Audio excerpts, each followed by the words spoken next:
सार्वजनिक गणपती पाली यांचा साजरो केला होता. पालये गांव म्हणजे आमची एक संबंध एक संगीताची खाण सगळे मेळान मिसाल हो कार्यक्रम साजरो करतात. तसेच आमचे हो कार्यक्रम सार्वजनिक गणेशोत्सव आसा तो 2024 आणि पुढच्या वर्षी जातलो ते 2025 हो रौम्य महोत्सव जातलो. ताका लागून आमची एक इच्छा की लोकांनी येऊन ती एक आमची सुरेख अशी गणेश मूर्ती आमकां योगेश हरमलकर यांनी आमकां पुरस्कृत केल्ली आहा. आमचे खजिनदार ह्या मंडळाचे ती लोकांनी येऊन एक सुरेख अशी मूर्तीचं दर्शन घेवचा अशी एक माझी अपेक्षा आसा.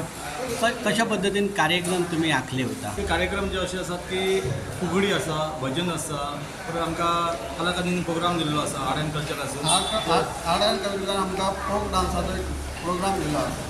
तो एक 6व्या दिसा स्टार्ट जातलो. संपूर्ण पेडणे तालुका मर्यादित असा. पेडणे तालुक्यामध्ये मंगल अष्टक स्पर्धा आसा, तितून भरगोसो प्रतिसाद मेळ्ळा. नंबर कॉन्टॅक्ट सगळ्यांचे येतात.